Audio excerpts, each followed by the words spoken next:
to a great start. You said this would only take 20 minutes. Oh, all right. We got to focus here. Natasha.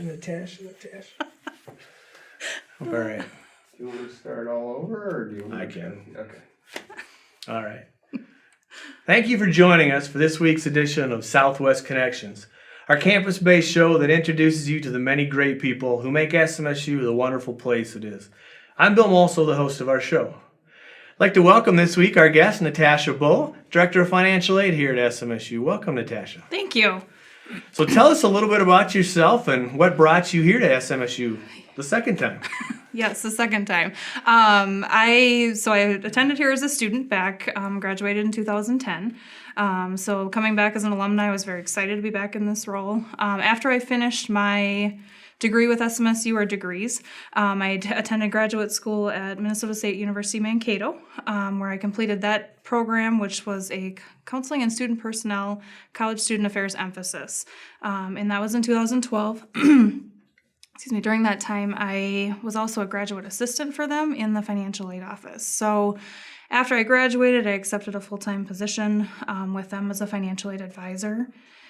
About 8 months later, I found an opportunity to step up in my career and take an assistant director level job at Rochester Community and Technical College in Rochester, Minnesota. So I took that job, and then 8.5 years later or so, I saw this opportunity come up. So I came back to SMSU, which is where I wanted to be ending my career. Let's put it that way. So a career in financial aid, what is it that excites you about working in financial aid and led you to kind of keep pursuing that opportunity? Yes. So once you're in financial aid, the general is once you're in it for 3 to 4 years, you never leave the profession. Well, I'm on year 10, so I'm already, well beyond that time frame. So, like I said, I did a graduate assistantship in Mankato. When I applied to that school, I wasn't sure what student affairs area I wanted to be in. I had been in Res Life when I was here as a student. I wasn't necessarily looking to continue with Res Life, but I wanted to try something different. One of my degrees from SMSU is a finance major, so kind of just fell into the financial aid world and just never left. I enjoyed what I was doing, meeting with the students, meeting with the families, helping them pursue their dreams of finishing a degree, whether it be a certificate degree at the 2-year level or all the way through to a bachelor's to a master's. It's just fun to see and meet those families and help them get to where they want to go in life. When I came to Southwest as a student, I had no idea that I was going to end up in financial aid. But it's fun to do it, and it's fun to help those families. So I think a lot of us are like that started out in that student affairs, and we had, how did I get here? That's not what I came to college to do. No. Can be a really rewarding profession. So. Yes. So what are some of the things that students and their families should do as they start that college search process and really start to think about financial aid? What are some of the first things? So there's a lot to really think about, and you can start thinking way back in the elementary years too. I know when I was in that case, I wasn't thinking about school, I wasn't thinking about finances. I'm like, well, I'll figure it out when I get there. And looking back on that career in, elementary school, middle school, planning ahead and planning early is really things that you should start focusing on now for both the student and the family. Whether that be, do you have your finances in order? Do you know what scholarships you qualify for? What is out there? Because there is so much information. And asking those questions early, whether it be if you know somebody who works in higher education or, you're just on the web, which is a risky thing to do, but there are a lot of reliable resources out there for families. Certainly seeking those out sooner than later is the best way to start. Going to college fairs, attending presentations. Now with the pandemic, of course, a lot of our presentations have gone virtual, which has been very helpful for families to be able to attend whenever they want. And I know for myself, I've been out in the local high schools giving the financial aid presentations, and attending one of those is huge too. So you get the firsthand knowledge, and whether you're a sophomore or freshman, the more times you hear it, the more that you'll understand it when you get to your freshman year. I know that's something that we've talked about in our family is that, we grew up around higher education, or we've raised our kids around higher education. So it's not quite as intimidating for them, but somebody that's not around that setting all the time and hasn't heard Yes. the language spoken, so to speak, it can be very intimidating. So Yes, and we talk a lot in acronyms, so people look at us like, I have no idea what that means. Can you please explain that? Well, that's right. So for us, it's normal language for us, but families, it's confusing. I get it. That's why we're here. And I think one thing too that's really important, there really is some form of financial assistance for everyone. Yep. And so tell us a little bit about some of those forms of aid and kind of how those different types of aid differ. Sure. So there is a ton of financial aid out there for students and families. Now, depending on what type of financial aid you qualify for, it's based off your FAFSA application. So, Oh, there was an acronym. sorry, free application for federal student aid. So yes, the FAFSA application is the first step to determining if you as a family qualify for those different programs. And those different programs range from grants to work study to student loan funds to scholarships. There's a whole slew of money out there for you. So the grants, the difference between the grants and the loans, the grants are gift aid to you as the student. So you don't have to repay any of those funds that you receive. Now the student loans, if you end up having to borrow those funds, those you do have to repay. But Department of Education has, I believe it's 8 or 9 loan repayment options for students now to help that repayment be more manageable for you. So scholarships, there's always a ton of scholarships that go unused every year. I know I was looking at a couple students' files earlier this week, and they literally have 13 to 14 different scholarships that paid for their whole education. So if you put in the work to do those scholarship applications, spend the hour and a half writing an essay, it's going to be worth it in the end. It seems like a lot of work, but it's worth it. It's definitely worth it in the end. And I know that's something we always have stressed. Like, there are things that don't get applied for. And so, we encourage families to look at all those different options that are out there. So, Yep. Financial aid process can be intimidating. I think we acknowledge that, and we try and do a lot of different things to overcome that. But what are some of the common myths and misconceptions that are out there about the financial aid and the financial aid process? Yes. So there are a lot of myths and misconceptions out there, and we do our best to help minimize those, but they still exist. So the biggest one that I can think of is, well, I'm 18, I don't live with my parents anymore, so why do I have to include their information? That is the most common question we get. That is one, unfortunately, there's 8 to 10 criteria that Department of Education use to determine whether a student's independent or dependent. And based on that criteria, then it decides what you include and what you don't include. Typically, to be independent, you have to be over the age of 24, married, a veteran, pursuing a master's degree, and there's a few other ones that are out there that you have to answer. So, that's a common one we have to mitigate in the office. So the other one that I'm thinking of is it's too hard, it's complicated, I don't know where to start. That's another one that we're there to help you, whether you're attending with us or you're attending another institution, just call and ask.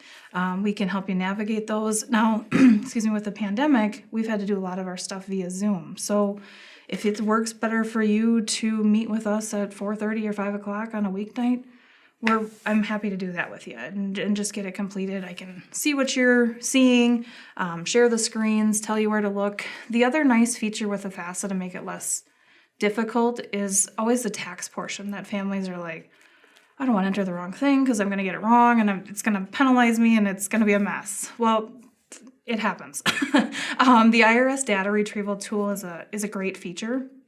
So what happens is what you file with the IRS will automatically be pulled back into the FAFSA application, and you don't have to go through and manually enter any of the tax lines. I know they keep changing the tax lines, so I can't remember which one is which to report.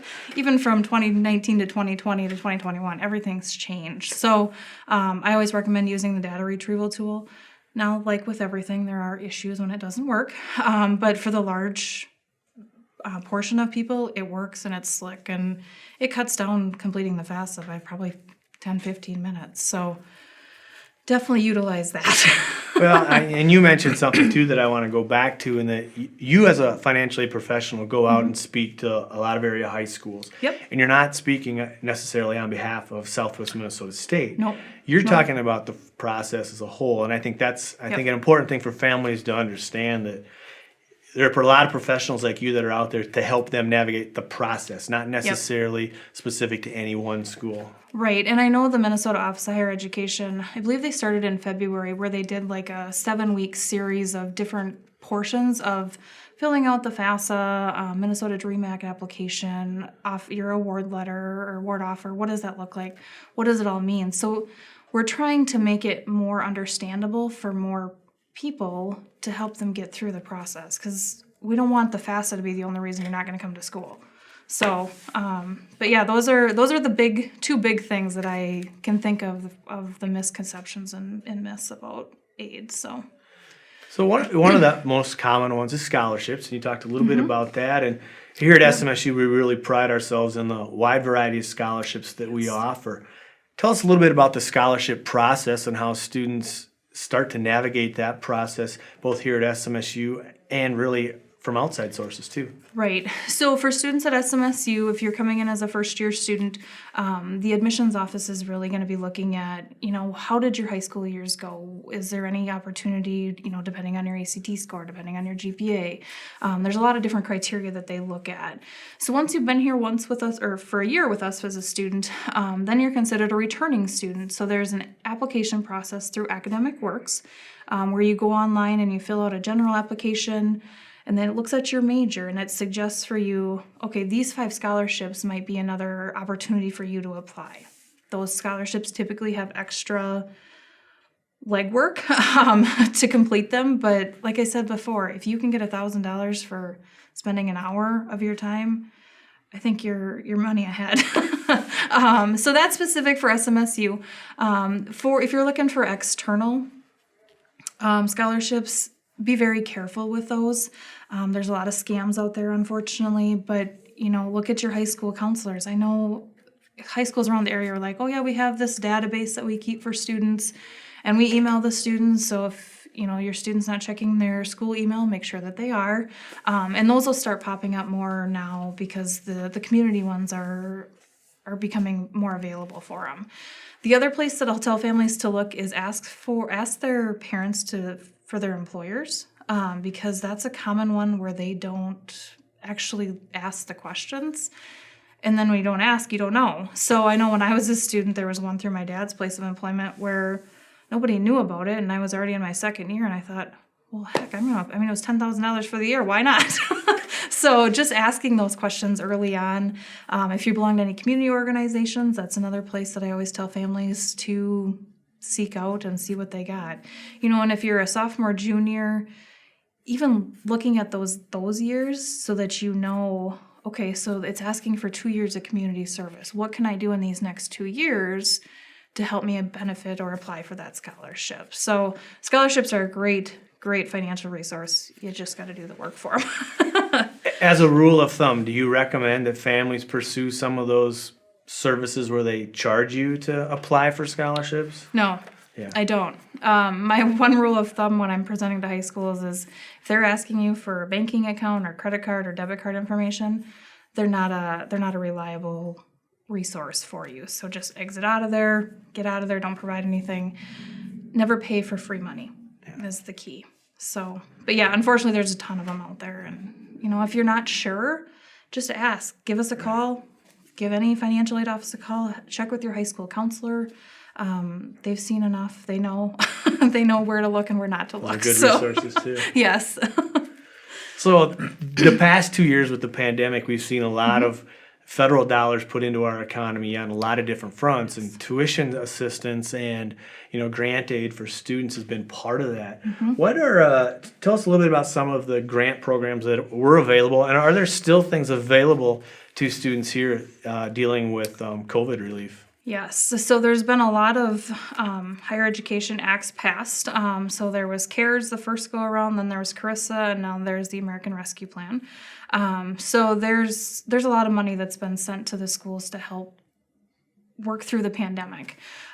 So currently we have emergency grants that are available to students who are experiencing financial hardships because of the pandemic. And a student would apply through those through Academic Works.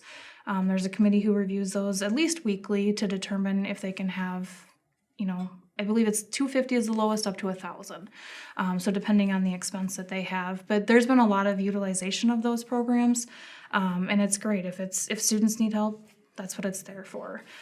So that's the federal level. Now within the state of Minnesota, there's a new grant program that started spring of 22 called the Minnesota Future Together Grant. And this is, technically it's American Rescue Funds, but it's through the governor's office. So he earmarked $35 million to provide to the institutions across the state of Minnesota. So the University of Minnesota system, as well as Min-State, we each get a certain portion of this funds. So these funds are being awarded to students who have an adjusted gross income of $100,000 or less, and they've worked in a critical industry or they received unemployment benefits within a certain time frame. So the goal of this program is to provide tuition-free pathway to whether it's earning a certificate, a bachelor's, a diploma, whatever degree it may be. It's only for undergraduate students, not graduate level. But what it is it's covering the cost of their tuition and fees after we have factored into that calculation what Pell Grants they've received, state grants, SEOG, all the different grant programs. So this one is scheduled to go through fall of 24 or until the funds run out. So for this current semester we're in, we've got about $65,000. I got about $9,000 left. So we're evaluating those students on a case-by-case basis, and they've all received notifications on the application process. So it's very intense program, but it's definitely benefiting our students, and it's worth it for them. And so, we have to spend those dollars. Yep. The only thing we can use them for is student aid, so Yep. we want to spend that and Yes. help students as much as we can. So. Yes. Yeah. So let's talk a little bit about another topic that I know is getting a lot of conversation. It's actually being talked about at the state level and talking about building some of this into the curriculum for high school kids, but that's that of financial literacy for students. Tell us a little bit about what financial literacy is and how we can maybe prepare students to be successful as they start their career as a college student. Yes, financial literacy is a huge topic.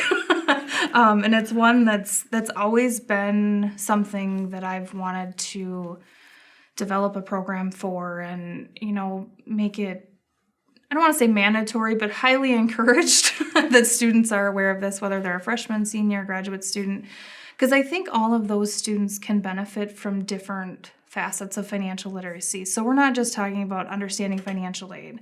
I mean, we're talking about understanding credit cards, talking about mortgages, talking about insurance. I mean, it's everything under the sun. So it's a big topic, and it's something that I expect our office to see some changes in coming in the next year or so. But it's a big thing, and understanding budgeting. What's my income? What are my expenses? When you're looking at colleges or universities, really looking at what's your financial scenario. Are you able to manage this without racking up loads of student loan debt? What are ways that you can help combat that? So we had talked before about planning early. That's really the financial literacy piece that families don't think about until it's too late. So, and coming from my personal experience, I wasn't somebody who had higher ed in my life. And so now, as I'm raising our kids, it's like, oh, okay, we got to start thinking about this much before we did. So it's a huge topic, and I know there's, legislation up there that's saying they're going to have to do this before they graduate, and I think that's great, but I think even it needs to be continued once they hit here as a student too. Because it doesn't stop, and things get more complicated. Do you do an IRA? Do you do a 529 plan? Do you do, there's so much that's under that window or umbrella of topics that it's a very hot topic. Let's put it that way. Yeah, and I know this is something that you've talked about, and there are others talking about it, trying to make this a priority so that we can maybe prepare students too when they get here as freshmen, that we can Yep. continue that conversation. Hopefully they come in Yes. prepared, but we can continue with that Right. so that they're successful and, graduate and are ready to go and not having to maybe deal with some of those missteps that they maybe took while they were college students. So. Right. Right. So what are some of the resources that are out there now for students that maybe don't get some of these things in their high school? What are some resources that are out there that students and families can use to maybe prepare a little bit Yes. on this front? Yeah, so the federal student aid website has a whole range of resources for families, whether you be, I was talking before, like your elementary, middle school, they have checklists of things that you can pay attention to and things that you should be researching. So I think federal student aid has really stepped up their game to help make information more available to families. So when you go onto their website, they got, choosing a school and then applying for aid and your loans and, you've graduated, now what? So federal student aid is a great resource for families to start with. The other one I'd mention is the Minnesota Office of Higher Education. They also have a lot of great resources for families, because those are specific to the Minnesota state programs. There's a lot of grant programs that, are student teachers. There's a student teacher grant. There's the Minnesota Dream Act. They have a different pile of programs other than what federal student aid does. So federal student aid doesn't go into those details, but Minnesota Office of Higher Education is another good resource. So. And I think that's a resource that I think is going to become even more important as we start to see a lot of our workforce needs addressed with different types of grants and incentives for students to pursue specific degrees and careers. So Yes. there's a lot of that in the legislature right now, and I think we're going to see more and more of it here in the years to come. I think you're right. So Natasha, one last question for you. Yes. If you had a conversation with a prospective student and their families, what would you tell them why they should, tell them what's the best reason they should look at Southwest? The best reason to come to Southwest is the connections that you make as a student. It's amazing how fast I was able to move from here as a student all the way to coming back, and having those connections and those resources as a first year student is fabulous because it can help you pursue any dream that you want to do. Thank you. Appreciate you joining us today. Absolutely. A reminder that there are a lot of activities happening on campus as we kind of wind towards the end here of spring semester. A great time to come out and visit with faculty and students and look at the opportunities that we have to offer at SMSU. Be sure to check us out and follow us on our various social channels at SMSU Today. Once again, thank you to Natasha Boe for joining us. Absolutely. Join us again in 2 weeks when Jay Lee, Director of Access, Opportunity, and Success, will be our guest here on Southwest Connections. Thanks for watching.